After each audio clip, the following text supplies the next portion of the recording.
Welcome to my channel Manutech. Today I will take some solve problem on discrete time invertible and non invertible systems. अब suppose कीजिए discrete time system हमने इस block से represent किया, उसका input जो है xn लिया, उसका आउटपुट yn से डिनोट किया. अब ये discrete time system कब invertible system होगा? जब हम इसके इनपुट को यूनिक discrete time system के इनपुट को यूनिक इनपुट दें और वो यूनिक आउटपुट प्रोड्यूस करे. मीन्स yn जो हो वो यूनिक आउटपुट हो. यूनिक इनपुट और इन यूनिक आउटपुट से क्या मतलब है कि हम डिफरेंट इनपुट दें और आउटपुट भी डिफरेंट आए हर एक इनपुट के लिए. कभी भी सेम ना आए तो वो सिस्टम क्या हो जाएगा? Invertible. When it will be non invertible?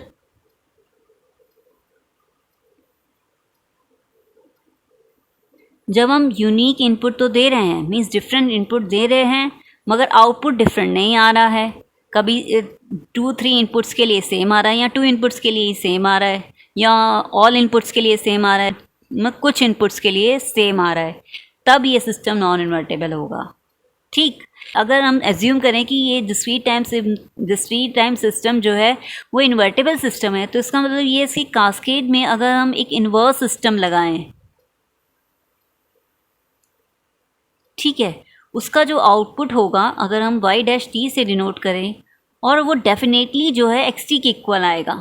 Means given जो डिस्क्रीट टाइम सिस्टम है उसके इनपुट के इक्वल आएगा. डेफिनेटली है कि इन्वर्टेबल अगर सिस्टम है तो अगर एक इन्वर्स सिस्टम इसके कास्केड में लगाते हैं तो ये जो सिस्टम का आउटपुट आता है इन्वर्स सिस्टम का वो xt के इक्वल xn के इक्वल आएगा. सॉरी, अगर ये जो y' है मीन्स इन्वर्स सिस्टम का जो आउटपुट है अगर इक्वल ना आए xn के गिवन सिस्टम के इनपुट के, तब ये सिस्टम नॉन इन्वर्टेबल हो जाएगा.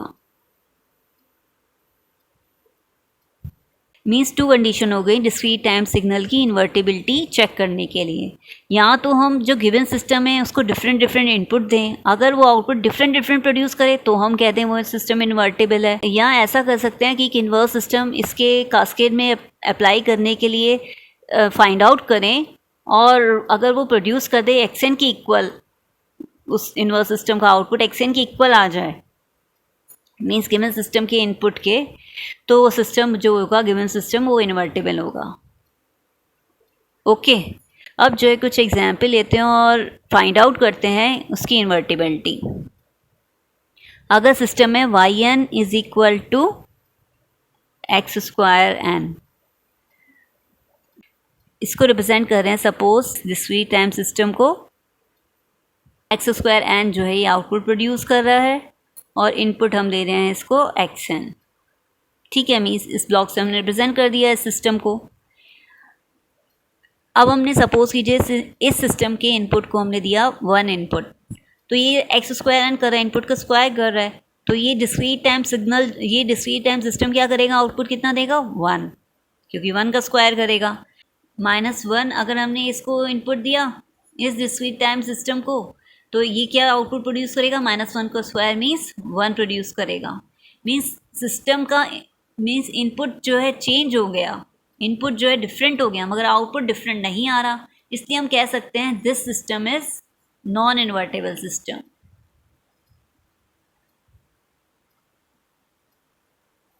Okay.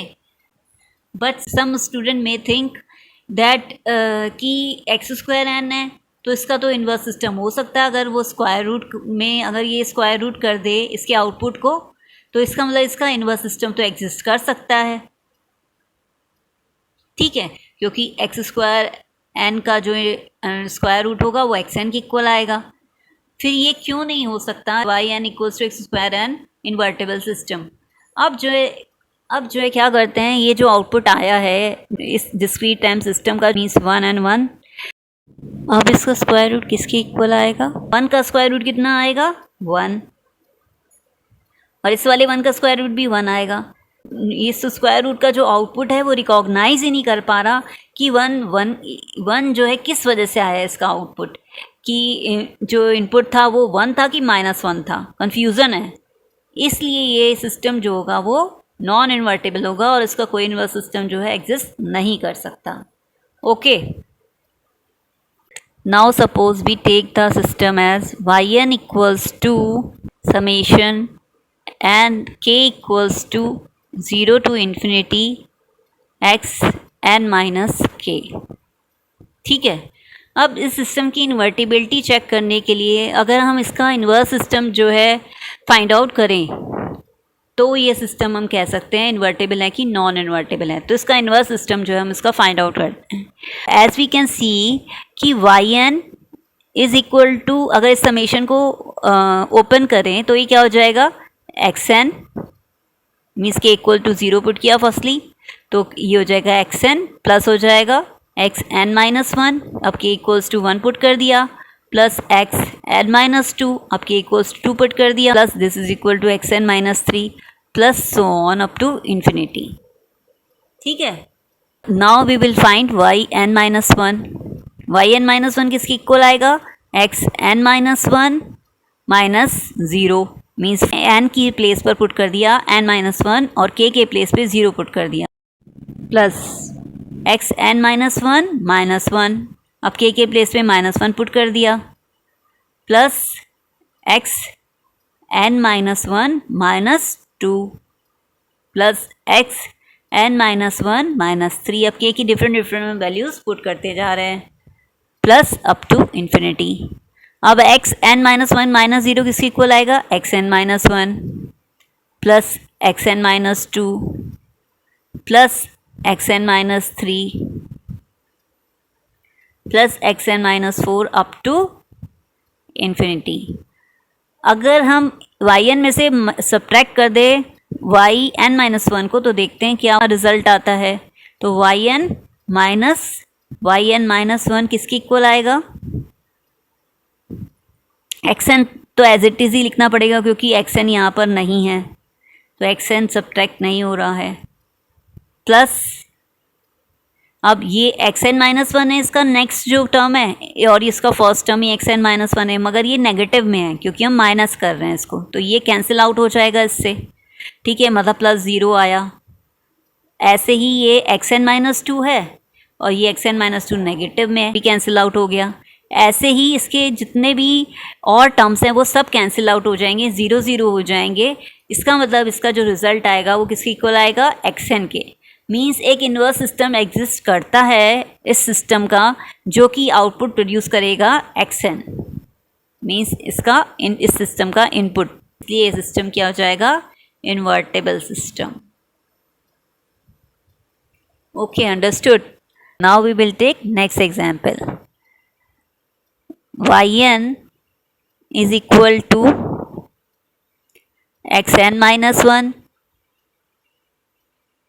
for n greater than equals to 1 and it is equal to for n equals to 0 के लिए and it is equal to xn for n less than equals to minus 1।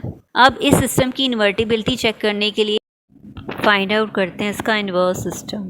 तो firstly जो है for n greater than equals to 1 के लिए find out करते हैं कि इन्वर्स सिस्टम एग्जिस्ट करता है कि नहीं करता। ठीक है, for n greater than equal to 1 के लिए वाई एन की वैल्यू कितनी है, एक्स एन माइनस 1। ठीक, अगर हम Y N plus 1 find out कर ले, मीन्स ये इनपुट को शिफ्ट कर रहा है राइट डायरेक्शन में, पॉजिटिव डायरेक्शन में +1 से। अगर हम इसको जो है शिफ्ट कर दें -1 से, मीन्स लेफ़्ट डायरेक्शन में, तो ये इनपुट दे देगा। ठीक, अब वाई एन में n+1 पुट कर दें इधर इसके प्लेस पर, तो एक्स एन +1 -1।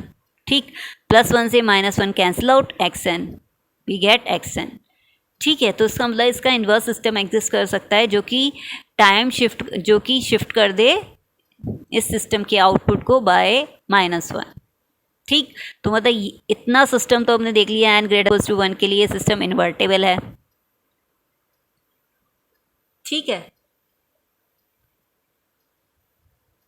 अब जो है n less than equal to -1 के लिए देखते हैं कि सिस्टम इन्वर्टेबल आता है कि नहीं आता। तो Y N is equal to है एक्स एन।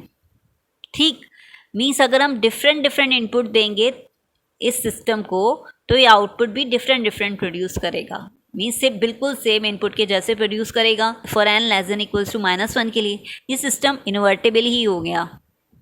ठीक है, for N less than equal to -1 के लिए, क्योंकि डिफरेंट इनपुट दे रहे हैं, डिफरेंट ही आउटपुट हमेशा प्रोड्यूस करेगा, क्योंकि वो एक्स एन के इक्वल ही आएगा। तो इसका मतलब ये सिस्टम जो हो गया, वो होल सिस्टम जो हो गया, वो इन्वर्टेबल हो गया, इन दोनों कंडीशन को सेटिस्फाई कर रहा है, इसलिए इस होल सिस्टम क्या हो गया, इन्वर्टेबल। इन दो के अंडरस्टूड, थैंक यू।